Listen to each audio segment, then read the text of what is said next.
आज हम लोग जानेंगे कि प्रकाश का परिवर्तन के बारे में, जो यहाँ से हर एग्जाम में मिलता है। और देखते हैं कि प्रकाश का परिवर्तन होता क्या है। देखते हैं कि प्रकाश का परिवर्तन होता क्या है। सबसे पहले हम ये जाने कि सिंपल बात में कि परिवर्तन होता क्या है। क्या परिवर्तन, ये जो लोग रहा है कि परिवर्तन होता क्या है, इसका मतलब होता क्या है कि कोई भी चीज टकराकर वापस लौट जाए। जैसे मान लीजिए अगर हम बॉल बिकते हैं ना, तो बॉल जब भी जमीन से टकरा कर वापस आएगा नहीं। अगर बॉल को दीवार में मारेंगे तुरंत वो बॉल वापस आ जाएगा ना। तो सिंपल बात ही यही होता है कि प्रकाश का मतलब क्या कि परिवर्तन होता क्या है कि कोई भी चीज टकरा कर वापस आ जाए। कोई भी चीज टकरा कर वापस आ जाए उसे बोलते क्या है, परिवर्तन। और हमें जानना क्या है कि प्रकाश का परिवर्तन क्या, कि प्रकाश का परिवर्तन होता क्या है। तो सभी लोग को पता है कि प्रकाश का परिवर्तन होता क्या है। तो सिंपल बात है, अगर मान लीजिए हमारे पास शीशा है, क्या है, शीशा है। अगर शीशा पर जब भी अगर हम टॉर्च मारेंगे ना, तो वो जो टॉर्च की रोशनी है ना टकरा कर वापस लौट जाएगी ना। वही होता है प्रकाश का परिवर्तन। क्या होता है, प्रकाश का परिवर्तन। तो देखिए ध्यान से कि जब प्रकाश किसी सतह से, क्या बोले हैं, कि जब प्रकाश किसी सतह से टकराकर वापस उसी माध्यम में लौट जाता है उसे बोलते हैं क्या है, रिफ्लेक्शन ऑफ लाइट। मतलब क्या है कि प्रकाश का परिवर्तन बोलते हैं। क्या बोलते हैं, प्रकाश का परिवर्तन। अब एक मिनट देख लीजिए ध्यान से। जैसे मान लीजिए ये कोई शीशा है, शीशा है। अब देखिए ध्यान से, शीशा है। अगर मान लीजिए इसको हम क्या कर दे रहे हैं, पेंट कर दे रहे हैं। शीशा मान लीजिए समतल दर्पण। अगर शीशा मान लीजिए, अगर शीशा अगर बड़ा होगा तो उसका नाम ही होगा क्या है, समतल दर्पण। अगर शीशा गोल होगा तो उसका नाम क्या है, गोली दर्पण। कोई दिक्कत। अब देखिए ध्यान से, हो गया। अगर इस पर, इस शीशे पर अगर क्या बार रहे हैं हम, टॉर्च बार रहे हैं। क्या बार रहे हैं, टॉर्च, टॉर्च बार रहे हैं। देखिए इसकी रोशनी यहाँ पाई जो टकराने के लिए आ रही है, और यही किरण क्या करेगी, टॉर्च की रोशनी वापस लौट जाएगी। तो हम बोले क्या है ध्यान से कि कोई भी अगर प्रकाश की किरण शीशे पर आ रही टकराने के लिए, टकरा कर उसी माध्यम में लौट जाएगी, तो उसका नाम क्या होगा, प्रकाश का परिवर्तन। क्या होगा, प्रकाश का परिवर्तन। कोई दिक्कत। अब देखिए यहाँ से इसमें होता क्या है, जो शीशे के पीछे जो पेंट किया जाता है ना, सिल्वर ब्रोमाइड, किसे किया जाता है, सिल्वर ब्रोमाइड का, AgBr, किसका पेंट किया जाता है। अगर हम देखें तो शीशे के जो पीछे जो पेंट किया जाता है वो किसका किया जाता है, सिल्वर ब्रोमाइड। मतलब क्या है, AgBr, सिल्वर ब्रोमाइड का किया जाता है। किसका पेंट किया जाता है, सिल्वर ब्रोमाइड का। अब देखते हैं यहाँ से, एक मिनट हो गया हमारा। जो किरण आ रही है टकराने के लिए उसका नाम क्या होता है, आपतित किरण। क्या बोलते हैं इसे, इसे बोलते क्या है हम, कि जो किरण आ रही टकराने के लिए शीशे पर, उसका नाम क्या होगा, आपतित किरण। आपतित किरण। इंडिसिडेंस, मतलब इसको इंग्लिश से बोलते क्या है, इंडिसिडेंस रे। इसको इंग्लिश बोलते क्या है, देखिए जो किरण आ रही है टकराने के लिए उसका नाम क्या होगा, आपतित किरण। जो किरण टकरा कर वापस लौट जा रही है उसे बोल लेंगे क्या, परावर्तित, परावर्तित किरण। क्या बोलेंगे हम, परावर्तित किरण। अब देखिए इसमें तीसरा रेखा क्या होता है, जो अभिलंब होता है। क्या होता है, अभिलंब।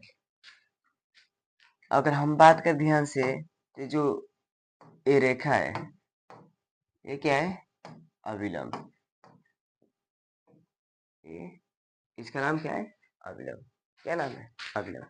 हम अभिलंब क्यों खींचते हैं, अभिलंब इसलिए खींचते हैं क्योंकि आपतित किरण और परावर्तित किरण के बराबर दो हिस्सों में बांट दे, इसलिए हम अभिलंब खींचते हैं। कोई दिक्कत। अगर हम बात करें अभिलंब की बात, क्या कर रहे हैं, अभिलंब। ये क्या मेरा है, अभिलंब। अविलंब। क्या है? अविलंब। अपने मन से एक रेखा खींचते हैं, अपने मन से क्या कहते हैं? एक रेखा खींचते हैं जो आपतित क्रिया और परावर्तित क्रिया के अविलंबवत। क्या बोले हैं कि अपने मन से एक रेखा खींचते हैं जो आपतित किरण और परावर्तित किरण का अविलंबत हो। ये अविलंबत कितना डिग्री कोण बनाती है? बराबर 90 डिग्री। क्या बनती है? 90 डिग्री कोण बनाती है। कितना? 90 अंश का कोण बनता है अविलंब। अविलंब कितना अंश कोण बनता है? 90 अंश का कोण बनाता है। अब देखते हैं, ये तो मेरा हो गया अविलंब के बारे में। कोई दिक्कत? अविलंब खींचा ही जाता है एंगल नापने के लिए। कोई दिक्कत? अब देखिए, सिंपल बात क्या है, इसे बोलते हैं क्या है? आपतन कोण। क्या बोलते हैं? आपतन कोण। इसका नाम क्या है? आपतन कोण। इसका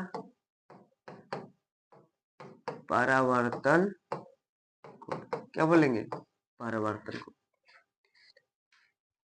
कोई दिक्कत? अब देखिए, आपतन कोण मेरा आई होता है, परावर्तन कोण कितना था मेरा? आर होता है। कोई दिक्कत? आ गया समझ में? ये आपतन कोण क्या है? परावर्तन कोण है। अब देखिए, ये तो मेरा क्या है? परावर्तन के बारे में। यही होता है परावर्तन, कि जब प्रकाश की किरण किसी चिकने पृष्ठ पर टकराती है, टकराने के बाद पुनः उसी माध्यम में लौट जाती है, उसे बोलते क्या है? प्रकाश का परावर्तन। ये होता है मेरा प्रकाश का परावर्तन। ये मेरा क्या है? समतल दर्पण। मान लेना क्या? समतल दर्पण। समतल दर्पण, इसे बोलते क्या है? Plane mirror. क्या बोलते हैं इंग्लिश में? Plane mirror. इसके बारे में हम चर्चा करेंगे। देखिए यहाँ पे, देखिए ध्यान से, ये मेरा ये कोई समतल दर्पण है, समतल दर्पण पूरा है मेरा, है ना? ये कोई टार्च बार रहा है ना? तो जब भी अगर हम टार्च बार रहे हैं, तो जो टार्च की रोशनी है कहाँ पर टकराने पर? समतल दर्पण पर टकरा जाए। टकरा कर क्या होगी? पुनः वापस लौट जा रही है ना? तो जब बोले क्या है कि जब भी प्रकाश किरण किसी समतल पर टकराती है, टकरा कर पुनः उसी माध्यम में लौट जाती है, ये हमारा होता क्या है? प्रकाश का परावर्तन। क्या होता है? प्रकाश का परावर्तन। तो जो किरण आ रही टकराने के लिए, उसे बोलते क्या है? आपतित किरण। जो किरण टकरा कर वापस लौट रही है, बोलते क्या है? परावर्तित किरण। बीच में मेरा क्या है? अविलंब है। बीच में क्या है? अविलंब है। ये क्या है? कोण आई, मतलब क्या है कि ये आपतन कोण है, ये कोण क्या है? परावर्तन कोण। कोई दिक्कत है? यही हमारा होता है प्रकाश का परावर्तन। हमको लग रहा है कि आप लोग को समझ आ गया होगा। अब देखते हैं इसमें, अब इसके आगे क्या आता है। देखिए, इसके बाद हमारा आ रहा क्या है कि प्रकाश के परावर्तन के नियम। इसी प्रकाश के परावर्तन के नियम, जब भी अगर रियलिटी में जब भी अगर प्रकाश का परावर्तन होता है, तो सिंपल बात है, ध्यान देना, दो चीज, आपतन कोण परावर्तन कोण क्या होना चाहिए? बराबर होना चाहिए। क्या बोले हैं कि आपतन कोण और क्या? परावर्तन कोण क्या होना चाहिए? आपस में तल से बराबर होना चाहिए। कोई दिक्कत? देखिए, एक कोण आई बराबर किसके? कोण आर के। क्या बोले? एंगल आई मतलब क्या कि आपतन कोण किसके बराबर है? परावर्तन कोण क्या है? बराबर है। तो हम बोले क्या है कि जब भी प्रकाश का परावर्तन होगा, तो पहला बात क्या हम फॉलो करेंगे कि प्रकाश का जब भी परावर्तन के नियम में जब भी होगा, तो प्रकाश के परावर्तन के नियम में दो ही नियम है। पहला नियम क्या है कि आपतन कोण बराबर किसके होंगे? परावर्तन कोण के। इस रियलिटी में क्वेश्चन मिलता है क्या कि अगर आपतन कोण का मान कितना है? 45 अंश है। कितना है? 45 अंश है। इसका मान कितना है? 45 अंश है। तो इसका मान कितना होगा? क्या बोले हैं कि आपतन कोण का मान कितना है? 45 अंश है। तो इसका मान कितना होगा? तो इसका मान भी क्या होगा? 45 अंश होगा। इसका परावर्तन का मान कितना होगा? 45 अंश होगा। इसमें बोले क्या है कि आपतन कोण किसके बराबर होता है? परावर्तन कोण क्या होते हैं? बराबर होता है। दूसरी बात का ध्यान हमें देंगे कि दूसरी बात का कि आपतित किरण, ये मेरा क्या है? आपतित किरण है। कौन किरण है? आपतित किरण है। क्या है? आपतित किरण है। ये क्या है? परावर्तित किरण है। कोई दिक्कत? आपतित किरण, परावर्तित किरण, और ये क्या है मेरा? अविलंब। तीनों एक ही तल पर, क्या? तीनों एक ही तल पर या तीनों एक ही बिंदु पर क्या होते हैं? स्थित होते हैं। इस बिंदु का नाम क्या है? आपतन बिंदु। आपतन बिंदु, इसका नाम क्या है? आपतन बिंदु। या तीनों एक ही तल पर स्थित होंगे, या बोल देना कि तीनों एक ही बिंदु पर स्थित होंगे। तो देखिए जब भी रियलिटी में होगा तो देखिए पहली बात, दूसरा क्या है कि आपतित किरण, आपतित किरण और परावर्तित किरण तथा अविलंब, अविलंब तीनों रेखा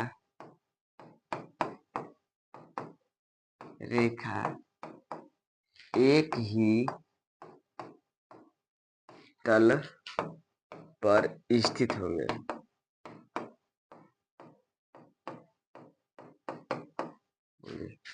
तीनों जो रेखा होती है क्या है? एक ही तरफ पे स्थित होंगे। अब दूसरा बात क्या है कि कोण आई, आपतन कोण बराबर किसके होते हैं? परावर्तन के। ये आपस में क्या होंगे? बराबर होंगे। इसमें बोलेगा कि अगर इसका मान 45 अंश है तो इसका मान कितना होगा? 45 अंश होगा। अगर इसका मान, आपतन कोण का मान अगर 30 अंश होगा तो परावर्तन कोण का मान भी कितना होगा? 30 अंश होगा। बोले क्या है कि आपस में क्या है? बराबर है। अब देखेंगे यहाँ से, इसके बाद मेरा क्या आता है, अब देखिए इसमें क्वेश्चन मिलता है क्या है, इससे क्वेश्चन मिलता क्या है मेरा, उसके बाद देख रहे हैं कि आपतित किरण तल के साथ, क्या बोला है कि आपतित किरण तल के साथ 40 डिग्री कोण बनाती है तो परावर्तित किरण कितना होगा? क्या बोला है कि आपतित किरण तल के साथ कितना कोण बनाती है? 40 अंश का कोण बनाती है तो परावर्तित किरण कितना होगा? अब देखते हैं यहाँ से, हो गया। ये देखिए मेरा क्या है? समतल दर्पण, कोई दिक्कत?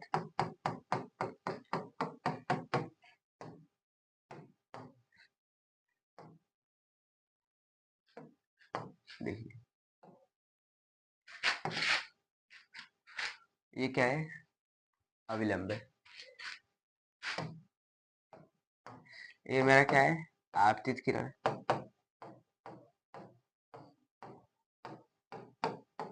हो गया आपतित किरण। ये क्या है? परावर्तित किरण। कोई दिक्कत? आपतित किरण, परावर्तित किरण। अब देखिए ये क्या है? ये है अविलंब। देखिए इसमें बोला क्या है कि आपतित किरण, आपतित किरण के तल के साथ, ये मेरा क्या है? आपतित किरण है।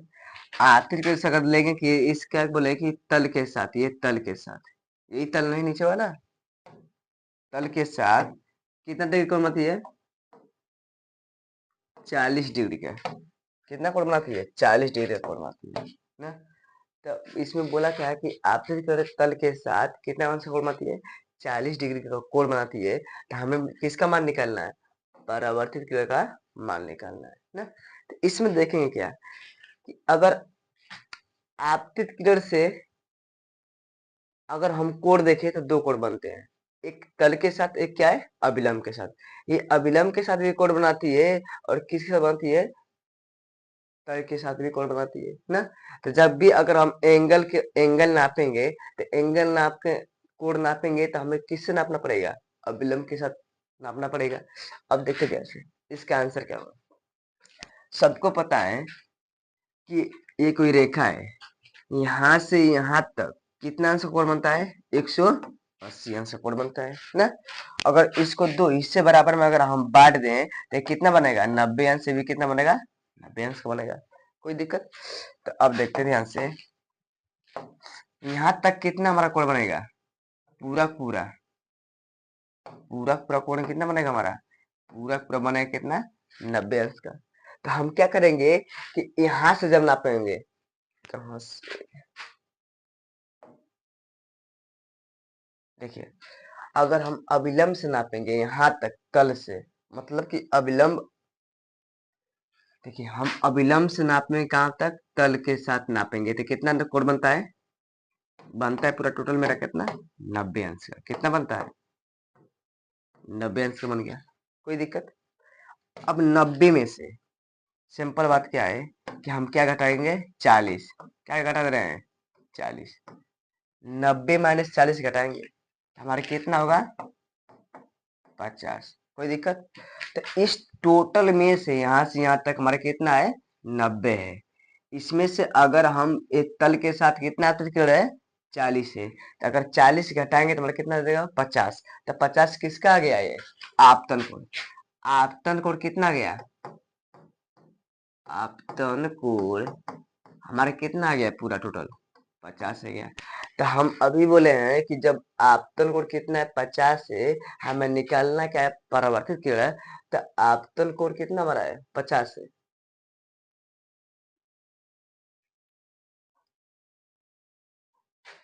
हमारा क्या है आपतन कोण कितना है 50 है। कोई दिक्कत यहाँ तक? तो हमारा इसका मान निकालना, क्या निकालना है परावर्तित किरण का मान निकालना है। तो सिंपल बात कीजिए भाई 50 है तो ये कितना हमारा होगा 50। तो हमारा आंसर कितना हो जाएगा 50। कोई दिक्कत दर्पण, जैसे मान लीजिए ये शीशा है, शीशा है, ये शीशा देखिए पत्ती है, इस पत्ती पत्ती का इमेज इसके अंदर बन रहा है। तो हमको पता है कि क्यों बन रहा है, जब तक इस शीशा के पीछे क्या किया गया है पेंट किया गया है ना। तो जब भी अगर शीशा के पीछे अगर पेंट करेंगे कोई भी चीज उसके सामने रखेंगे तो उसका तस्वीर इसके अंदर दिखाई देने लगेगा। कोई दिक्कत? तो सिंपल बात क्या है देखिए, ये क्या है कार है, कार का शीशा आगे का है ना। तो अगर कार का शीशा आगे का है तो ये हमारा दर्पण नहीं है। अगर कार के अगर पीछे शीशा के पीछे अगर हम पेंट करेंगे तो उसको बोलेंगे क्या दर्पण। और जब पेंट करेंगे तो हमारा तस्वीर उसके बाहर दिखाई देने लगेगा उसके अंदर ना। तो सिंपल बात क्या है देखिए, हम बोले क्या है शीशा है, शीशा है, कोई दिक्कत? ये शीशा है, ये शीशा पेंट नहीं किया गया है। क्या बोले ये शीशा पेंट नहीं किया गया है। अगर जब तक शीशा पेंट नहीं किया गया है, अगर हम इसको AgBr silver bromide, AgBr silver bromide से अगर हम पेंट करेंगे ना तो हमारा तस्वीर इसके अंदर दिखाई देने लगेगा। तो सिंपल बात है क्या है कि जब तक अगर हम शीशा के पीछे पेंट नहीं करेंगे ना वो दर्पण नहीं होगा। अगर जब हम पेंट कर देंगे वो बने क्या जाएगा दर्पण, क्या बनेगा दर्पण ना। तो दर्पण देखिए ऐसे सिंपल बात बोले हैं, दर्पण आसान हो गया। बोले क्या है कि जब तक शीशे के पीछे हम पेंट नहीं करेंगे तब तक कोई दर्पण नहीं है। अगर हम शीशे के पीछे अगर हम पेंट कर देंगे तो इसे वो बोलेंगे क्या दर्पण। और जब पेंट करेंगे तो अगर कोई भी चीज अगर मान लीजिए कोई भी चीज ये फूल है मान लीजिए, कोई भी चीज इसके सामने रखेंगे तो इसके अंदर भी दिखाई देने लगेगा। कोई दिक्कत? ये क्या है दर्पण, आसान भाषा में दर्पण। अब देखिए इसके बाद क्या आता है दर्पण के बाद, दर्पण अगर हम परिभाषा की बात करें तो सिंपल बात है क्या कि कोई भी चिकना पृष्ठ है ना, तो इसके दो तल एक आगे एक पीछे ना, तो दो पृष्ठ के एक सतह पर क्या करते हैं कलई करते हैं। अब दूसरे पृष्ठ का प्रकाश का परावर्तन होता है ना, उसे बोले क्या हम दर्पण। अब देखिए अब दर्पण कितने टाइप होते हैं, दर्पण मेरे रियलिटी दो टाइप होते हैं। एक दर्पण बोले क्या शीशा, शीशा हो गया दर्पण, शीशा के नाम ही क्या है दर्पण। तो एक शीशा बड़ा होता है, मान लीजिए कोई बड़ा शीशा है, ये मान लीजिए शीशा है, ये हमारा क्या है समतल दर्पण ना। जब कोई अगर सीधा होगा, क्या होगा सीधा, वो हमारा होता क्या है शीशा अगर सीधा होगा तो हमारा क्या होगा क्या समतल दर्पण। अगर शीशा अगर गोल होगा उसे बोलेंगे क्या हम गोली दर्पण ना। तो समतल दर्पण होता क्या है, इसे बोलेंगे क्या प्लेन मिरर, और इसे बोलेंगे क्या स्फेरिकल मिरर, क्या बोलेंगे स्फेरिकल मिरर। कोई दिक्कत? तो समतल दर्पण कितने प्रकार होते हैं दो प्रकार के, एक होता है क्या है समतल दर्पण, एक होता है क्या है गोली दर्पण। तो समतल दर्पण होता क्या है कि कोई भी अगर चिकना पृष्ठ मतलब कि बड़ा होगा, शीशा अगर बड़ा लौकेगा सीधा लौकेगा उसे बोलेंगे क्या है समतल दर्पण। गोली दर्पण होता क्या है, इसमें अगर कोई शीशा गोल होगा वो होता क्या है गोली दर्पण।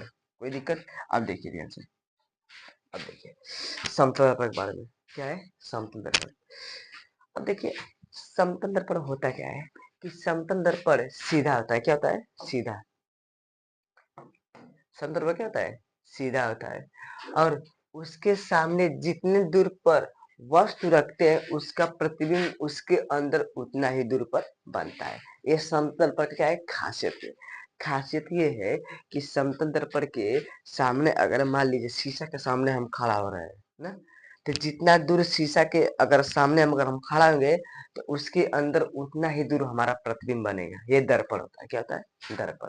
इसको हम डिटेल में समझेंगे। ये क्या है? समतल दर्पण। ये मेरा समतल दर्पण ना। बोले क्या है कि अगर इसके सामने वस्तु रख दे रहे हैं, वस्तु इसे मान लीजिए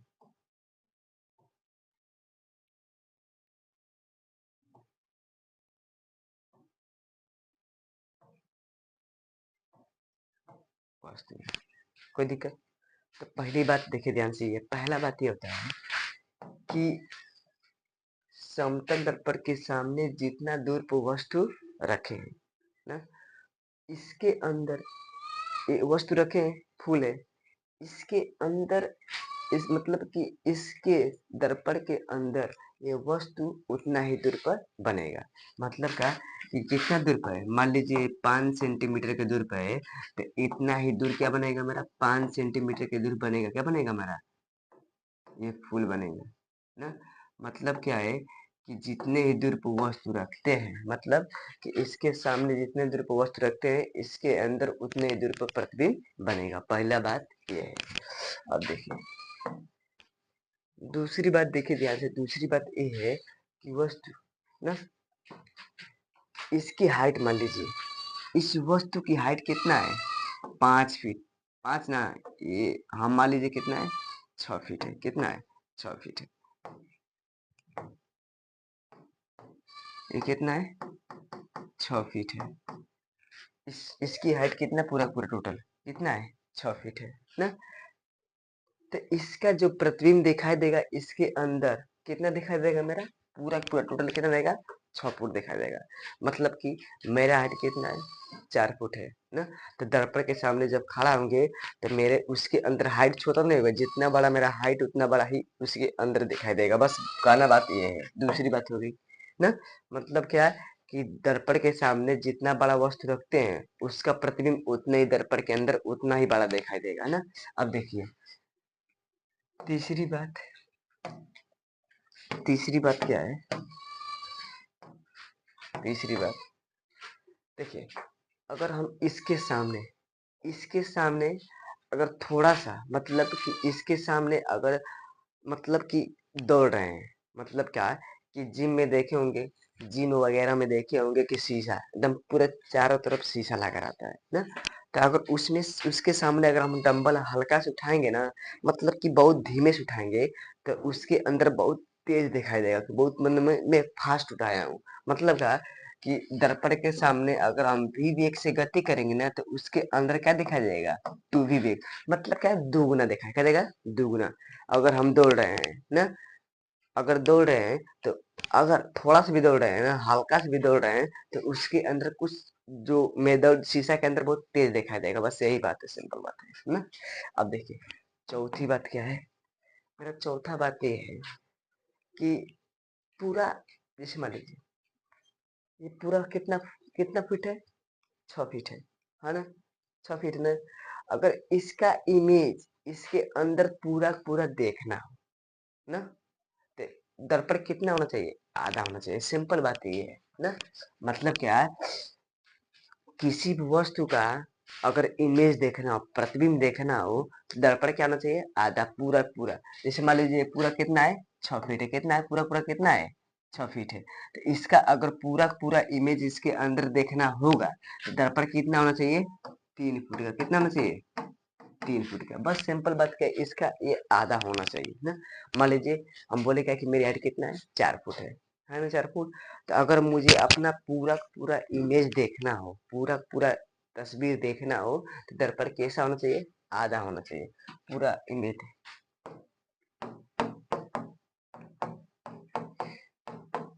प्रतिबिंब देखने के लिए ना, देखने के लिए ना, समतल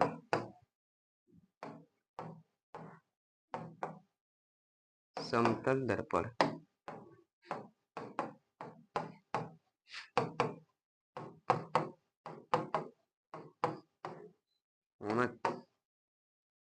चाहिए।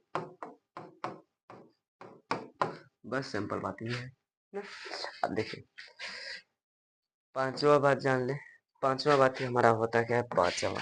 देखिए पांचवा होता क्या है कि अगर समतल दर्पण के सामने अगर थीटा कोण से जैसे मान लीजिए ये हाथ है, हाथ अगर हम थीटा कोण से घुमा रहे हैं हल्का सा ना, तो समतल दर्पण के अंदर क्या दिखाई देगा, पूरा पूरा ज्यादा टेढ़ा दिखाई देगा। हम बोले क्या है कि हाथ को अपना हल्का सा टेढ़ा करेंगे ना, तो समतल दर्पण के अंदर मतलब बहुत ज्यादा टेढ़ा दिखाई देगा ना। बस यही बात है। तो क्या है, थीटा कोण से अगर घुमा रहे हैं किसी वस्तु को, तो दर्पण के अंदर टू थीटा दिखाई देगा, मतलब कि ज्यादा। कोई दिक्कत, बस दुगना हो जाएगा। अब देखिए छठवा बात क्या है। छठवा ये है ना कि इसका जो प्रतिबिंब बनता है वो आभासी, सीधा और बराबर और पास उल्टा क्या बनता है इसके अंदर।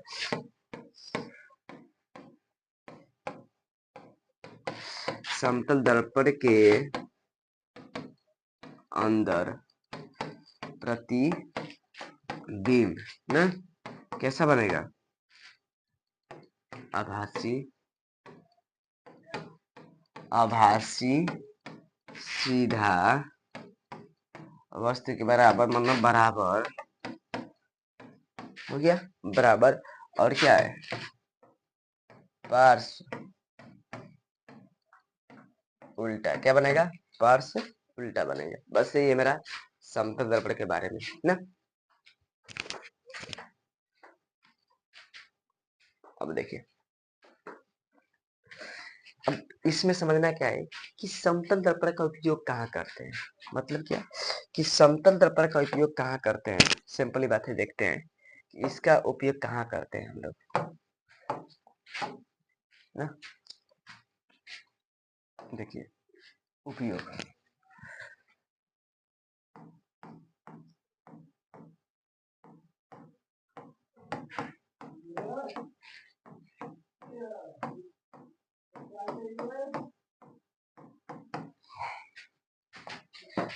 इसका उपयोग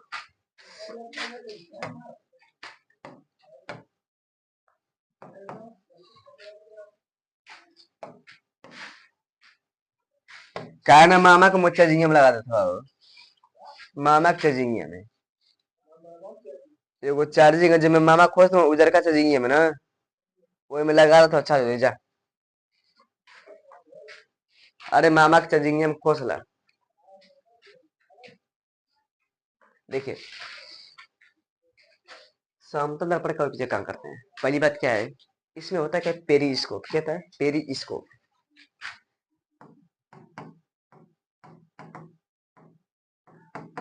पेरिस्कोप होता है क्या, देखिए हम रियलिटी बात करें कि ये पेरिस्कोप कहाँ पर लगा होता है, पनडुब्बी में। पनडुब्बी मतलब क्या है, सबमरीन में। किसमें, सबमरीन में। अब देखते हैं सबमरीन। अब देखिए समतल पर कहाँ में लगाता है, पेरिस्कोप में, मतलब क्या है, सबमरीन में। देखिए मान लीजिए, देखिए सबको पता है कि युद्ध होता है, समुद्र के अंदर युद्ध होता है, चल बता रहे। ये देखिए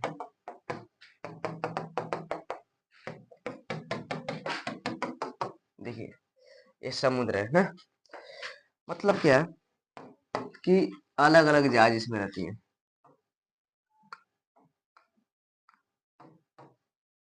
अलग अलग, मतलब कि अलग अलग जहाज रहती है ना। तो ये सबमरीन होता क्या है, तो इसके अंदर क्या, इसके अंदर एक लगा रहता है, क्या है मतलब कि सुरक्षा के लिए। क्या है, सुरक्षा, मतलब कि अलग कंट्री से, मतलब कि कोई भी, जैसे मान लीजिए कि पाकिस्तान हो गया, अगर पाकिस्तान से अगर कोई भी अगर अगर मिसाइल या कोई भी अगर युद्ध होगा, तो पहली बात है क्या है कि ये हमारे पड़ोसी ओर, मतलब कि नदी की ओर आएंगे, मतलब पाकिस्तान के जहाज ना। तो ये सबमरीन होता क्या है, तो सिंपल बात क्या है कि सबमरीन एक लगा होता है, क्या है? एक हिस्सा लगा होता है ना। तो सिंपल बात क्या है कि सबमरीन क्या होता है, समुद्र के अंदर लगाता है। क्या, किसके अंदर, समुद्र के अंदर क्या होता है, हमारा सबमरीन ना। तो इसमें होता क्या है कि ऑटोमेटिक यहाँ पर, मतलब कि सैनिक हमारे अंदर, इसके अंदर बैठे रहेंगे ना। तो अगर ये जहाज अगर आ रहा है इधर, तो इसको देखने के लिए एक क्या होता है, क्या है, पेरिस्कोप। क्या लगाता है, पेरिस्कोप। कहाँ पर? समतल पर क्या होता है? पेरिस्कोप लगा रहता है ना। तो सिंपल बात क्या है कि इसके ऑटोमेटिक क्या खुलेगा ना, मतलब जिस तरह ये खुलेगा तो ऑटोमेटिक देखिए यहाँ से इसको आराम से यहाँ पर इस तरह खुलेगा। खुल गया। इसके अंदर मान लीजिए इस तरह ऑटोमेटिक हमारे यहाँ पे कोई भी बैठा रहेगा ना। तो सिंपल बात क्या है कि समुद्र के बाहर मतलब कि इसको कोई जान नहीं पाएगा कि ये पेरिस्कोप निकला है ना। इसको बस सिंपल बात क्या है कि इसको देखने के लिए ना यहाँ पे क्या लगाता है? समतल पर। क्या लगाता है? समतल पर। यहाँ पे क्या लगाता है? समतल पर। तो सिंपल बात देखिए यहाँ से, देखिए ये हमेशा कितना एंगल का बनाता है? 45 डिग्री एंगल पर लगा रहता है। किस? पेरिस्कोप में क्या आता है? समतल। ये हमारा क्या है? पेरिस्कोप है ना। तो ये बस मतलब क्या है कि हल्का से ऊपर निकलेगा। क्या निकलेगा? हल्का से ऊपर। अब देखिए इतना बड़ा समुद्र है और छोटा सा पेरिस्कोप निकलेगा तो कोई जान पाएगा? नहीं जान पाएगा। तो इसका इमेज इसके अंदर यहाँ पर बनेगा। किसके अंदर? यहाँ बनेगा। अब इस एक अगर रिफ्लेक्शन करेगा क्या होगा? परिवर्तन करेगा ना। तो सिंपल बात जैसे परिवर्तन करता है इसका इमेज कहाँ बनेगा? यहाँ बनेगा। मतलब कि पहली बात इसका इमेज कहाँ बनेगा? यहाँ बनेगा। इसका इमेज कहाँ बनेगा? यहाँ बनेगा। यहाँ पर कोई भी मेरा सैनिक मतलब कि भारत का सैनिक कोई भी बैठा रहेगा तो इसको देख लेगा कि कोई भी जहाज यहाँ पर आ रहा है और तुरंत क्या करेगा? अटैक कर सकता है। क्या कर सकता है? अटैक कर सकता है। ये हमारा होता है क्या है? पेरिस्कोप। तो पेरिस्कोप क्या होता है? जल के अंदर मतलब समुद्र के अंदर युद्ध करने के लिए लगा होता है। इसको बोलते हैं क्या है? पेरिस्कोप। कोई बात? हमको लग रहा है समझ आएगा। अब देखिए ये हमारा है पेरिस्कोप। यहाँ तक देखिए सिंपल बात है क्या है कि अगर सबमरीन सबमरीन को अगर समुद्र के अंदर लेना हो, क्या? समुद्र के अंदर। तो सिंपल बात क्या है कि सबमरीन को अगर समुद्र के अंदर लाना हो तो सबसे पहली बात क्या है कि इसके निचले चेंबर में क्या बोले हैं? इसके निचले चेंबर में, मान लीजिए निचला चेंबर है ना। तो इसके निचले चेंबर क्या भरेंगे हम? जल भरेंगे। क्या भरेंगे? जल। ये सबमरीन जो है ना अगर समुद्र के अंदर अगर एक बार गया तो कितना बार? 6 महीने तक रह सकता है। कितने बार? 6 महीने तक रह सकता है सबमरीन ना। आज सिंपल बात क्या है कि इसको अगर हम नीचे ले जाने के लिए समुद्र का भरेंगे हम जल भरेंगे। क्या भरेंगे? जल भरेंगे ना। निचले चेर क्या निचले चेम्बर में क्या भरेंगे? जल भरेंगे। और जब जैसे जल भरेंगे तो क्या सबमरीन क्या मरा जाएगा? नीचे। सबमरीन क्या जाएगा? नीचे ना। तो हमेशा ये क्या होता है ये सबमरीन ये नीचे ही क्यों रहता है? तो सिंपल बात क्या है कि भारत का जो सबमरीन होता है नीचे इसलिए रहता है कि ये किस कलर का रहता है? ये ब्लैक कलर का। समुद्र का जो पानी होता है नीचे वो भी क्या कलर का? ब्लैक कलर का है ना। तो सिंपल बात क्या है कि ब्लैक कलर का सबमरीन किसी को दिखाई नहीं दे पाएगा ना। इसलिए क्या होता है नीचे ये छुपा रहता है ना। अगर इसको मान लीजिए कि ऊपर जाना हो, सबमरीन का क्या होता है मान लीजिए कि ऊपर जाना हो तो सिंपल बात क्या है कि जब सबमरीन को ऊपर जाना हो तो क्या करेंगे? जो इसका निचला चेंबर में से जो पानी है उसको बाहर क्या निकालेंगे? बाहर निकालेंगे। और जैसे बाहर निकलेगा तो सिंपल बात क्या है ये सबमरीन क्या हो जाएगा? बाद में क्या हो जाएगा? ऊपर हो जाएगा ना। इसलिए ये युद्ध के काम में लाया जाता है सबमरीन।